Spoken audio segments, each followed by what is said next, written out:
Vitamin D और B12 की कमी क्यों होती है, जानिए असली कारण। नमस्कार दोस्तों, क्या आप बिना ज़्यादा मेहनत किए भी हमेशा थकान महसूस करते हैं? क्या आपके बाल तेज़ी से झड़ रहे हैं, कमर और हड्डियों में दर्द रहता है, मूड बार बार खराब हो जाता है या शरीर में कमजोरी बनी रहती है, हाथ और पैर दुखते रहते हैं? अगर इन सवालों में आपका जवाब हाँ है तो हो सकता है कि आपके शरीर में विटामिन डी और विटामिन B12 की कमी हो।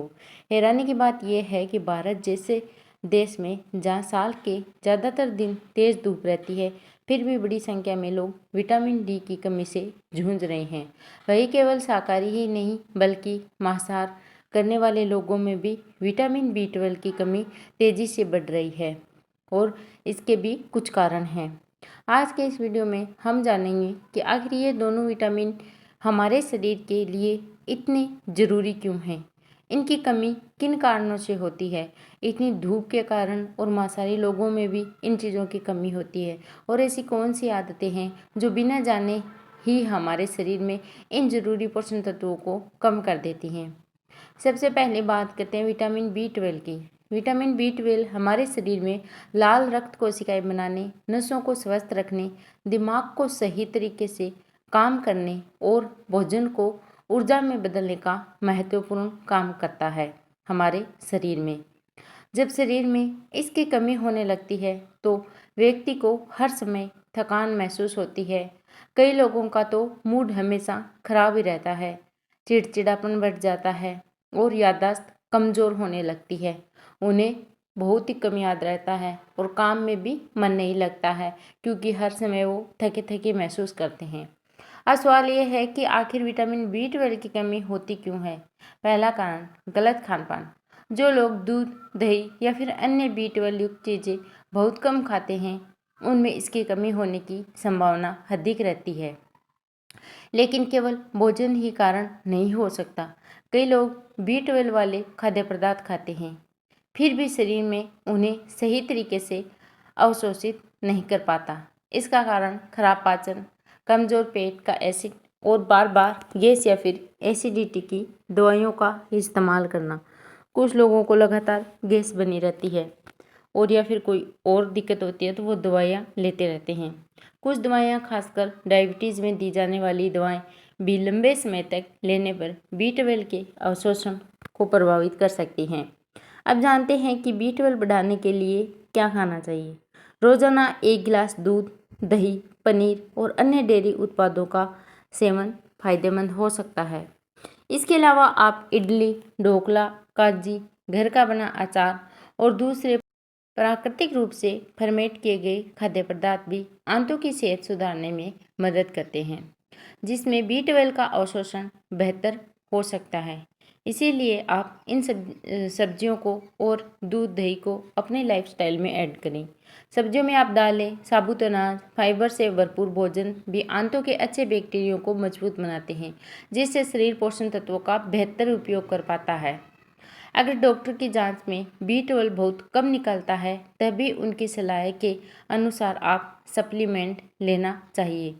बिना जांच और बिना सलाह के खुद अंदाज़ा लगाकर किसी भी सप्लीमेंट का सेवन शुरू करना नहीं चाहिए। अब बात करते हैं विटामिन डी की, जिसे अक्सर लोग सिर्फ एक विटामिन समझते हैं, जबकि यह हमारे शरीर में कई महत्वपूर्ण कार्यों में अहम भूमिका निभाता है। अगर आपके शरीर में हमेशा दर्द रहता है, सीढ़ियाँ चढ़ते समय कमजोरी और महसूस होती है, बार बार सर्दी जुकाम होता है, बाल झड़ रहे हैं, नींद पूरी होने के बाद भी थकान रहती है या फिर मूड हमेशा खराब रहता है, तो इसकी एक वजह है विटामिन डी की कमी भी हो सकती है। और ये सिम्टम अगर आप में है तो विटामिन डी की कमी। सबसे बड़ी बात यह है कि विटामिन डी हमें सीधे खाने से बहुत कम मिलता है। इसका मुख्य स्रोत सूरज की रोशनी है। हम हमारी त्वचा पर सही समय पर धूप पड़ती है तब शरीर खुद विटामिन डी बनाता है।